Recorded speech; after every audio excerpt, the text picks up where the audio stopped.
Hello everyone, welcome back to our channel be natural be fit channel में आप सभी का बहुत बहुत स्वागत है। और अगर आपने हमारे चैनल को अभी तक सब्सक्राइब नहीं किया है तो प्लीज़ सब्सक्राइब कर लीजिए और बेल आइकन को क्लिक करना बिल्कुल ना भूलिए, जिससे कि हमारे वीडियोस की नोटिफिकेशन आप तक पहुंचती रहे। सो फ्रेंड्स, आज मैं बात करने वाला हूँ हार्ट अटैक के बारे में। जैसे कि मैंने अपने प्रीवियस वीडियो में आपको बताया है, हार्ट अटैक से हम कैसे हार्ट अटैक के सिम्टम्स क्या है और हम हार्ट अटैक से कैसे बच सकते हैं। अब मैं इस वीडियो में आपको ये बताने जा रहा हूँ कि अगर किसी को आपके आसपास हार्ट अटैक आ रहा है या फिर आ चुका है तो आप उसे कैसे बचा सकते हैं। हालांकि फ्रेंड्स, ये जो मैं आपको चीज़ें बता रहा हूँ ये 100% वर्क करे ही ऐसा ज़रूरी नहीं है, बट ये एक उपाय है, एक नेचुरल उपाय है। तो इसे हमें अपनाने में क्या क्या जा रहा है। जितनी देर हम हॉस्पिटल जाने में जितनी देर हमें लग सकती है उतनी देर में हम ये भी उपाय कर सकते हैं, जिससे उस मरीज़ की जान बच सकती है। फ्रेंड्स, अभी जान लेते हैं, अगर किसी पेशेंट को हार्ट अटैक आ चुका है, उसको सिम्टम्स दिख रहे हैं, उसके बावजूद उस पेशेंट को हार्ट अटैक आ चुका है तो क्या करें। फ्रेंड्स, पहले तो एक काम कर लीजिए कि पहले तो एक तो एम्बुलेंस को कॉल कर लीजिए। एम्बुलेंस को कॉल करते टाइम अगर आपके पास फोर व्हीलर है, आपके आसपास कहीं फोर व्हीलर है, आप अरेंज कर सकते हो, तो मेरा तो मानना है कि एम्बुलेंस को कॉल करने के बजाय आप ही फोर व्हीलर अरेंज करके आप फोर व्हीलर में उस पेशेंट को हॉस्पिटल लेके जाइए। बट अगर उस फोर व्हीलर को अरेंज करने में टाइम हो रहा है, पेशेंट की हालत जो है वो क्रिटिकल हो रही है, तो ऐसे में क्या करें, पेशेंट को सीधे लिटा दीजिए। सीधा लिटा देने के बाद उसमें एक चम्मच लाल मिर्च लीजिए, एक गिलास पानी लीजिए या फिर दूध लीजिए, उसमें एक चम्मच लाल मिर्च को मिलाकर उस पेशेंट को पिला दीजिए। ऐसा करने से एकदम से उसके बॉडी में जो है वो तीखेपन मिर्ची लगनी चालू हो जाएंगी।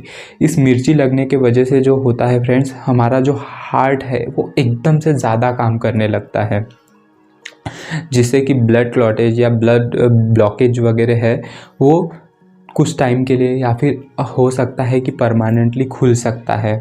उस चीज़ की वजह से आपने देखा है होगा कि आपको अगर एकदम से मिर्ची लगती है तो आपकी जो हार्ट बीट है वो बहुत ज़्यादा तेज़ हो जाती है, हमारा जो हार्ट है वो एकदम से काम करना चालू हो जाता है, जिसकी वजह से हमें बहुत ज़्यादा तीखापन लगता है, हमें पसीना आता है। वैसे ही अगर इस किसी पेशेंट को हार्ट अटैक आ रहा है, अगर इसमें हम वो मिश्रण अगर उसके अंदर डाल देते हैं तो उसके अंदर भी एक तीखापन जो है उसके पूरे बॉडी में लगना चालू हो जाएगा, जिसके वजह से हमारी जो हार्ट को जो वर्क करने की जो ये है प्रोसेस है वो फास्ट हो जाएगी, जिसके वजह से आपको जो आपकी जान जाने के चांसेस कम हो जाते हैं। उसके बाद क्या करें, ये फ्रेंड्स, ये जो उपाय है वो तो अपनाया जा सकता है जो पेशेंट स्टेबल है, जैसे कि बेहोश नहीं है, थोड़ा बहुत दर्द से तड़पड़ रहा है बट वो मुंह खोल रहा है, उस पेशेंट में ऐसा किया जा सकता है। बट अगर आपके पास अगर कोई पेशेंट पूरा बेहोश हो चुका है और आप हॉस्पिटल में लेके जा रहे हो, उसको ऑन द वे हो, तो क्या कीजिए, मिर्ची का पेस्ट बनाकर या फिर जूस बनाकर उसके जीभ के नीचे डाल दीजिए, जिससे भी वो प्रॉब्लम वही सेम प्रॉब्लम सेम जो प्रोसीजर है वो सेम चालू हो जाएगी और आपकी प्रॉब्लम सॉल्व हो जाएगी ऐसा करने से भी।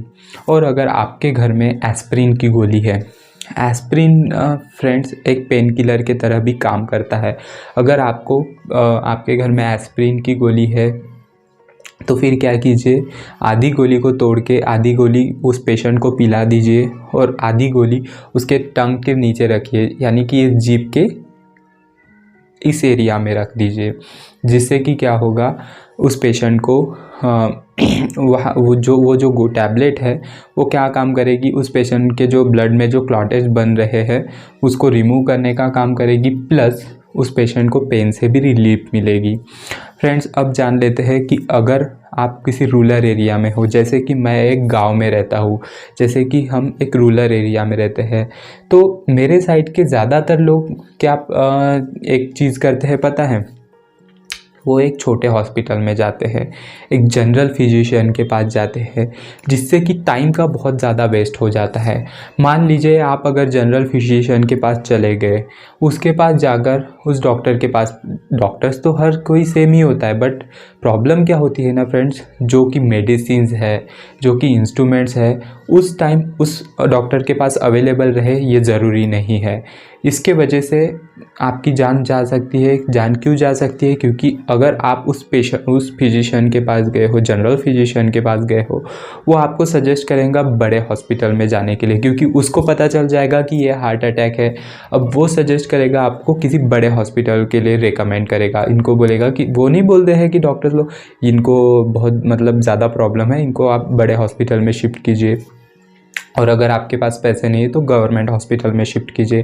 फ्रेंड्स, इसमें टाइम का बहुत ज़्यादा वेस्ट हो जाता है, क्योंकि वो डॉक्टर के पास जाएंगे, फिर वो डॉक्टर चेक करेगा, फिर उसको समझेगी प्रॉब्लम समझने के बाद फिर वो सजेस्ट करेंगे उसके दूसरे डॉक्टर के पास जाने के लिए। तो आप सोच ही सकते हैं कितना बड़ा टाइम का वेस्ट हो सकता है। तो आप क्या कीजिए, एक मल्टी स्पेशलिस्ट हॉस्पिटल में ही जाइए।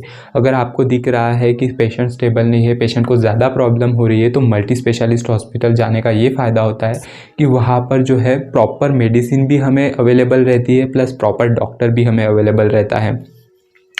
वो जल्दी से जल्दी उनके पास ऑक्सीजन रहता है, उसके बाद उनके पास वेंटिलेटर रहता है। पेशेंट को जिस जिस चीज़ों की ज़रूरत पड़ती है उस चीज़ों का वहाँ पर जो ये रहते हैं, इंस्ट्रूमेंट्स रहते हैं, तो वो पेशेंट को जल्दी रिकवर कर सकते हैं, प्रॉब्लम ज़्यादा बढ़ने से पहले ही उसको कम कर सकते हैं। तो ये हो गया एक सजेशन।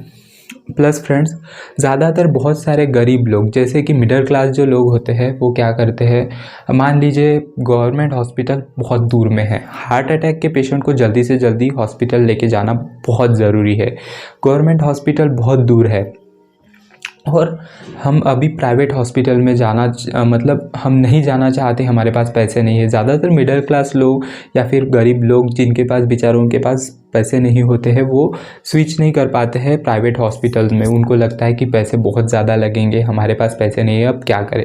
तो फ्रेंड्स, ऐसे में हम क्या कर सकते हैं, हमें प्राइवेट हॉस्पिटल में ही जाना है, क्योंकि हार्ट अटैक के पेशेंट को जल्दी से जल्दी प्राइवेट हॉस्पिटल में लेके जाना बहुत ज़्यादा ज़रूरी है। अगर नहीं है पैसे तो कोई बात नहीं, आप पूरा इलाज प्राइवेट में मत कराइए, आप थोड़ा ही उस पेशेंट का इलाज कराइए, जिससे कि क्या हो कि उस पेशेंट की जो अभी की कंडीशन है वो स्टेबल हो जाए, जिससे उस पेशेंट को प्राइवेट हॉस्पिटल से हम निकाल कर गवर्नमेंट हॉस्पिटल में लेके जा सके।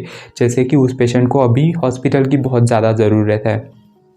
अगर आप ये ऐसा सोचोगे कि हमारे पास अभी पैसे नहीं है, ऐसा नहीं है, वैसा नहीं है, तो ये सब चीज़ें सोचते सोचते और गवर्नमेंट हॉस्पिटल में अगर रेफ़र करते हो, तो गवर्नमेंट हॉस्पिटल तक जाने तक उस पेशेंट की जो प्रॉब्लम है वो बहुत ज़्यादा बढ़ सकती है। उसके बाद वो उसके जो चांसेस है बचने के, वो कम हो सकते हैं। तो ऐसे में क्या करें, आप प्राइवेट हॉस्पिटल में जाइए, पेशेंट को स्टेबल होने दीजिए, डॉक्टर को बोलिए कि हमारे पास पैसे नहीं है ज़्यादा, हम आपके हॉस्पिटल को अफोर्ड नहीं कर सकते हैं, हमें पेशेंट को स्टेबल कर दीजिए, उतना हम पे कर सकते हैं आपको, आप उस पेशेंट को स्टेबल कर दीजिए, और उसके बाद हमें एक एम्बुलेंस दीजिए। एम्बुलेंस में वेंटिलेटर प्लस ऑक्सीजन सब चीज़ें होती है, प्लस एक डॉक्टर भी दीजिए, जिससे कि मदद मिले आपको प्राइवेट हॉस्पिटल से गवर्नमेंट हॉस्पिटल तक जाने की, जिससे कि उस पेशेंट की जान बचाई जा सके। तो फिर उस ड्यूरेशन में आप अपने पेशेंट को प्राइवेट हॉस्पिटल से निकालकर गवर्नमेंट में शिफ्ट कर सकते हो, जिससे कि वो पेशेंट की जान बच सकती है और आप किसी की जान बचा सकते हो। कुछ पैसों के लिए फ्रेंड्स, पैसा तो रह जाता है, पैसा क्या है, हाथ का मेल है। अगर मेहनत करके कमाए तो बहुत कमा भी सकते हैं। ज़िंदगी है तो ज़िंदगी में स्ट्रगल करके पैसा कमा जा सकता है, बट अगर एक बार जान चली जाए तो वो जान नहीं कमाई जा सकती। तो मेरा एक सजेशन है कि आप हमेशा पेशेंट को देखिए, पैसे को नहीं। पैसे को इम्पोर्टेंस ना दीजिए, पैसे को इम्पोर्टेंस देनी पड़ती है, पर वो बस उसी टाइम तक जहाँ पर देनी है। जहाँ पर बात आती है जान की, तो हमें हमेशा किसी पर्सन की जान को ही इम्पोर्टेंस देनी चाहिए।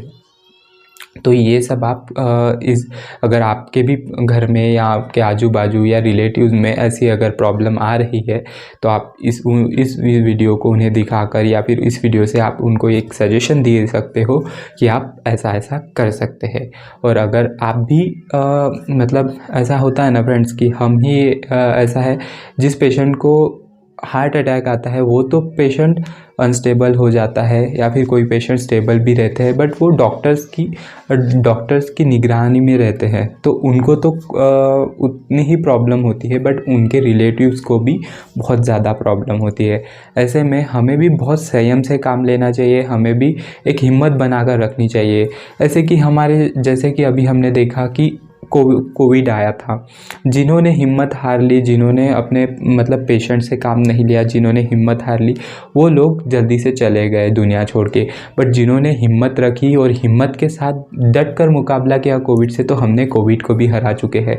ऐसे में ही अगर हमारे लाइफ में अप एंड डाउन तो आते ही रहेंगे, क्योंकि ये लाइफ है, ये स्मूथली तो कहीं चलने वाली है नहीं।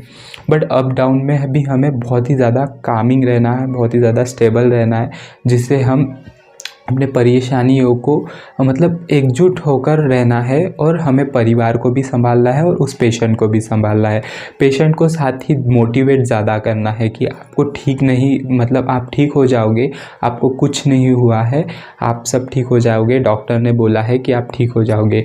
ये हिम्मत के 2 वर्ड भी उस पेशेंट को एक जीवन बूटी की तरह ही काम कर सकते हैं और उस पेशेंट को एक जीवन दे सकते हैं, एक नई ज़िंदगी दे सकते हैं। तो आई होप फ्रेंड्स आप सभी को ये वीडियो अच्छा लगा हो, वीडियो आपको समझा हो। अगर आपको ये वीडियो अच्छा लगा हो और आपको इस वीडियो से थोड़ी भी इन्फॉर्मेशन मिली हो तो प्लीज़ इस वीडियो को लाइक कर दीजिए और ऐसे ही वीडियोस को बार बार देखने के लिए मेरे चैनल को सब्सक्राइब कर लीजिए। मिलते हैं हमारे नेक्स्ट वीडियो के साथ, तब तक के लिए bye bye. Thank you so much for watching.